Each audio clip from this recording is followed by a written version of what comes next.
Well, good morning, everybody. I'm Daryl Crow, and this is... Joe Kaczynski. How are you, everybody? Today is Monday morning, and you know what that means, don't you, Joe? That it's the day before Tuesday, of course. Of course. And we prepare you for Tuesday by answering your question on how to paint. So, Joe, did we get any questions last week? Yes, we did, Daryl. I have a wonderful email here from Fred from Savannah, Georgia. And his question is this. I love looking at the green willow trees all over the place. And I am now a proud owner of your basic techniques of oil painting. However, due to my allergy problems, I find that I need to switch over to acrylics. And one of the questions I have is I cannot seem to locate any type of video on how to adapt the willow tree to an acrylic mode. Do you have any suggestions? What can you do to help me out? Well, Fred, even though we have a lot of fun here, I want you to know you're going to have more fun on your canvas because willow trees are really easy with the oil paint, and they're equally easy with the acrylics. Now, I'm going to spend a couple of minutes next in analyzing a willow tree, and then we're going to go down to the palette and see what paints I use, and then we'll head up and I'll just demonstrate real quickly. I'm not going to do a whole painting, but I will demonstrate a very beautiful willow tree. And just as a side note, we did the willow tree in the Basic Techniques of Oil Painting series of DVDs that you mentioned, but we also have an acrylic version of that called the Basic Techniques of Acrylic Painting. So you might want to check that out at our videos on youcanpaintacrylics.com. So let's get right over to our reference photo and analyze this. This is a photo I just happened to grab of a willow tree. And there's some key things here. The light is coming from the left and heading down to the right side of the tree. So that's the first thing. Know where the light is. The second thing, know that the branches are very distinct. They're like little rounded heads that have these long hair on them. So all we have to do now is put them together. Also notice the tree is narrower at the top than at the base. And you really don't see a lot of the wood branches here that's supporting all of the leaves. But you will see a nice big base right here, and you'll see all of the branches. Now notice also in this particular painting that there's like 1, 2, 3, 4 rows of branches. There's one here where you see just a little bit of the branch out here, a little bit of the branch up here. Then you see a branch here, a branch here, a branch here, and a big long one here. So that's 1, 2, 3, 4. The next row has 1, 2, 3. And the center one has 2. And then there's one that goes down to the other side. Notice also the light, how very light this is on this side, on the left side of these branches, and on the right side it's really dark. Okay, and that's important because that's going to give your tree a lot of character. So always take a good look at your reference information and see what you can see, and just make a mental note of it. If you have to, write it down. And these almost look like they're vines growing downward, okay? Let's take a look at the brushes that I would choose to use. This is our brushes, paints, and mediums. Now I'm going to start off by just talking about the mediums that we have here. This is water right here in the blue bottle, and in the clear bottle I have unlocking formula. Now if you take a look at a video tip we had done before about acrylic drawing processes, you'll understand that I use the water to begin with, and then if it really starts to tack up, I'll go ahead and use the unlocking formula. Now the unlocking formula will only work with the paints that have been designed to unlock. Otherwise what happens is rather than the paints getting tacky as they dry, they start to form a skin. The only company I know right now that does this is the Chroma Atelier, and that's their interactive acrylic paints. I like using them. I like using everybody's acrylic, but especially like Atlas, like Chroma, because of this single property.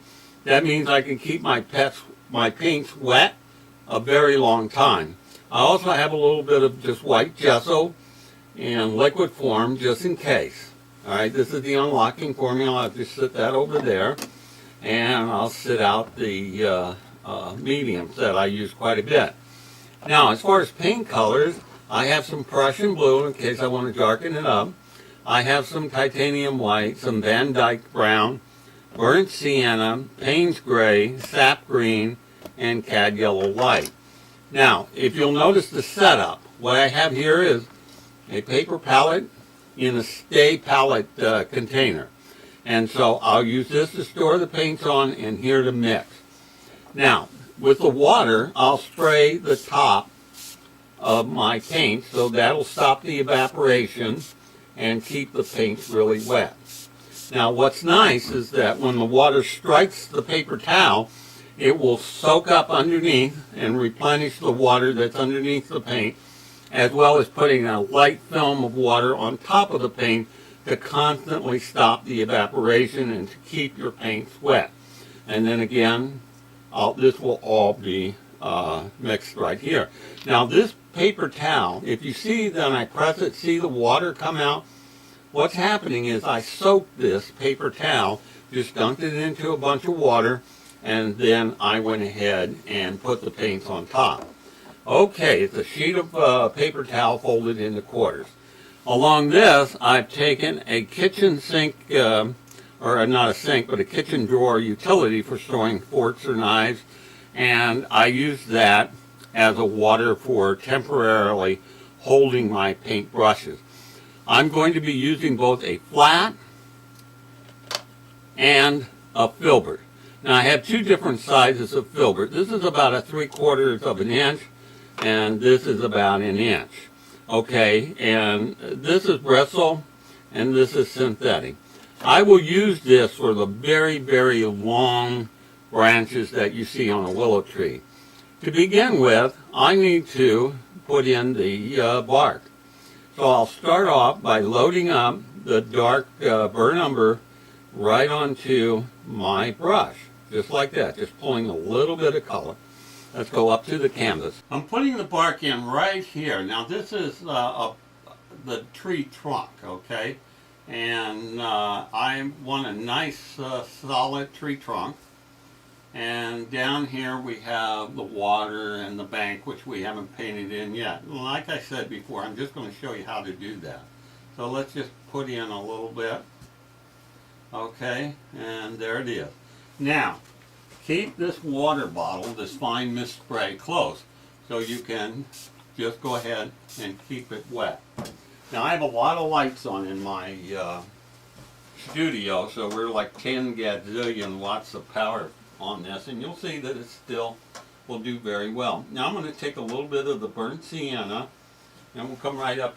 What I like to do are little dashes, so we'll just go ahead and put little dashes. I hit the trunk, and I do this twice, okay? And first, it's just with the straight burnt sienna. You're probably not seeing it too well, but then we'll get it to the point here where you can see it. Alright, then I'll come back and I'll bring in a little bit of white. Alright, and here's where I like to mix up my paint. See that? Go ahead and touch a little more of the burnt sienna. We have far more paints than we'll use, but Joe gets mad at me if I force him to stop shooting. Alright, again, now with the lighter color, see that? Really showing up now. We'll go ahead and finish that. Now, I have to reload quite a bit. You do not want to do heavy pressure, just very light. This is a synthetic, what I would call a number 3 or number 4 flat. And it's a nice one. There we go, see that? And then just slowly make it darker as it goes around to the left. So now we've got a nice little tree trunk in. So the next thing to do is to go ahead and take the big brush, the 3/4 inch filbert, and I'm going to go ahead and just wipe the excess water right out of it. Now, we'll come over here, we'll take some of the Payne's Gray right there, as well as the sap green, and mix that in good. Alright, now remember the photo that I showed you? Okay, I told you that it's a lot whiter at the bottom. Okay, now at this point in time, I don't have to worry about making the individual branches. I just want to make sure that I have enough of the rounded tops I need. Okay, so there we are, just going ahead. And so one of the ways I can do is say, okay, the center one has one. See that? All I'm doing is tapping straight down, holding the brush at the 45-degree angle. There's the third one. And then here's the fourth one, which goes all the way down to the water level. And then we just fill this in. See that? It just becomes that easy. Right over that. So I'll go ahead and load up again. Now I want to do this quickly because I still want the blending properties of the colors underneath. Alright? So as soon as I get this on, I'm going to spray with my water. See that? Alright, so here we are. Alright, there we are. You say he's from Savannah? Yes, Savannah, Okay. Georgia. Well, we're all going to have Georgia on our minds here shortly. Alright, and then remember I said we had that other branch series pulling out like that. We just pick a spot where we think it's going. And that's kind of our underpainting for this tree. Now again, I'll take my spray bottle. Alright, there it is. Move back. You don't want to have huge clumps. You just want a fine mist spray. Alright? And keep an eye, because the minute this starts to go tacky, we got to switch over to the unlocking. Alright, now let's take a look. We're going to go ahead, take some of the green. I'm not even changing the brush color, not cleaning it. Alright, going right into the yellow. I want a nice light green color. Remember, acrylics will dry darker. As it dries, it just gets darker, darker, darker. We'll take just a touch of water. Okay, see that? It gets really nice and creamy. Alright, here we go. Now I'm going to slide forward. See that? 45-degree angle and slide forward. Now remember from our reference photos, we had on the left side the brighter colors. And first off, we have to hold the brush up. So you see this color that's right here on the tip? That was as we slid the brush in. As we slid it in like that, it put it on the top. That's what we want to, that's the edge that I want to keep on the top. So I'll just hit it a couple of times and see how I follow it on down. See that? Hit it, touch, and I'm just hitting just the very tips, almost like a fingernail stroke. Someone once said, Daryl, you've got good fingernail strokes. Alright, I'm going to add a little more light to it because I want to make sure you see it. So there we go, adding a little more light. That may be a little too much. Let's get it green down a little bit. Wow. Alright, there we go. A little bit of water just to loosen it up. See, there I'm sliding it. Now, there's also clear medium you could use, which will prevent bubbles that water often causes, but I'm not using much water when I'm adding it to the paint. So that's why I'm using it. Okay, so we've done those two. Now we want to go to the four big ones. Here's the first one. See, I've got it at a 45-degree hang. See how that's just coming right on down? And you do the highlighted side before you do the shadowed side. And don't keep them all the same length, just vary them. Now, see that right here? I've got dark right on the tip. Let me move it over here. See that tip? It's got darker color. So now I can go ahead and do the darker side. This is the dark side. I am your father. Love that line. Okay, now that's how easy it is to do a willow tree branch. Now another thing is, after you get that top one done, one of the things from the photo is that these seem to overlap. So let's come over here and do this one. Again, it's the same process. See that? Just bring it right on down. It comes right on down towards the water. And we do the light side first because that has more color, and then the dark side. You got to say it like that when you do it. I'm now doing the dark side. My granddaughter always says to me, Pop, you're a little different than my other friends' fathers. I guess that's a compliment. I'm unique. All right, here we go. See this? Here's another one coming right down. And there it is.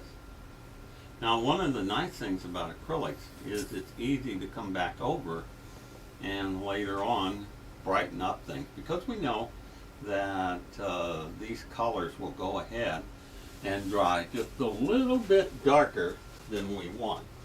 So I always find that with acrylics, it's best to paint it and then stand back and say what else needs to be done. All right, here we go. We got another one. Now, we looked at the reference material to see what we should be doing, and that's how we planned these four branches here in this second row. But if you'll notice, I've got one left over up there, so I'll show you how to handle that in a second. All right, let's go ahead and reload to handle the back one. And every now and then, make sure you spray this so it stays wet. And you hold this about a foot back, at least, because you just want a fine spray. You don't want a whole stream like a garden hose coming in here. All right, there we go. See that? It just comes right on down. And it looks ever so natural. And one of the ways to make it darker is to loosen the pressure. We're going to go over now to the front of that tree. Okay. Grab a little more paint. See how I'm constantly loading? I'm constantly loading and constantly spraying. Okay, now I want to do this one that's way up front. Don't worry if you go over another branch. See how natural that looks? Alright, then we'll go ahead, down one side, down the other. Alright. You have to go, not so much with your reference photos, unless you're recreating the tree that's there. See that? Oh, that's looking good. Happening well.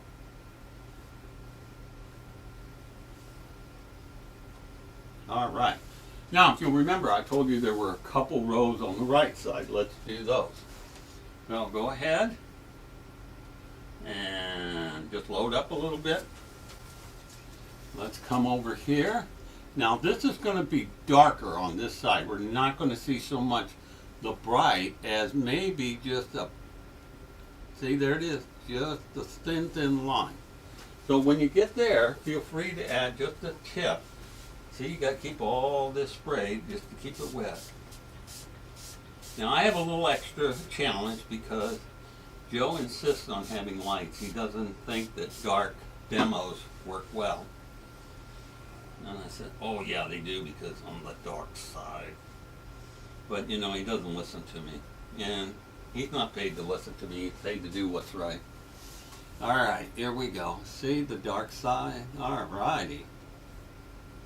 And there it is. And then again, the dark side on this side because just a little bit of a hint. Now you see we didn't have a really big set of branches. And so we're doing everything well with this general purpose 3/4 inch filbert. Now look, it's called the number 12, and the brand is a white nylon from Arctic. So a lot of people ask me, what exactly brush did you use? I'm a brush junkie. That's what happens when you become an artist, you start collecting all kinds of weird colored paint, and you start collecting all kinds of brushes. Okay, I'm just going to put a little bit because I want this to stay out in front. So there it is. Now I add a little bit more of this dark color. See how that just opened up by having a little bit of water to it? So constantly spray. I'm actually going to put a little unlocking formula just to make sure they stay wet a little bit later. I use two different bottles, one for water and one from the unlocking formula. I just make sure I have different colored ones. All right, I'm going to put now another one right over here just to finish it off. And maybe, I think it would be nice, I'll go over here and get the bright one and have this branch just be really in front of that other one. All right, there we go. And we'll bring down a couple. There, see that?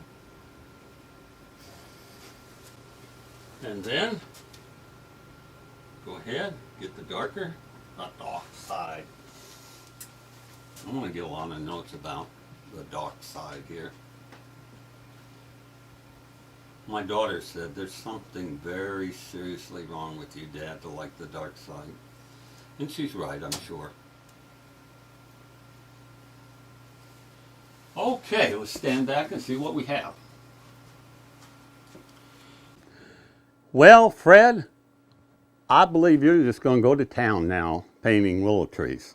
It's that easy, it's that simple, and yes, anybody can paint this. And we demonstrate that over and over. That's why we've got a lot of tips up on the YouTube channel. Now, you may not know this, but we also have a series of acrylic lessons on the YouTube channel. We have a series of oil painting instructions on the YouTube channel. And we have an entire painting called Cape Lighthouse in acrylic. We'll be adding more. Keep checking them. Feel free to visit my website at darylcrow.com/videos.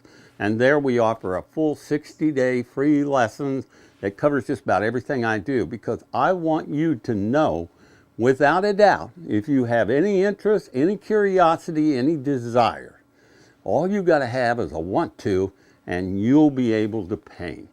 Now, if you've been painting a while and you got some questions, even if this is the first time you've ever painted, send me an email at daryl@darylcrow.com. And we've got a special lesson that will give you absolutely free. You put it on your computer and paint right along. I'm Daryl Crow, and yes, you can paint.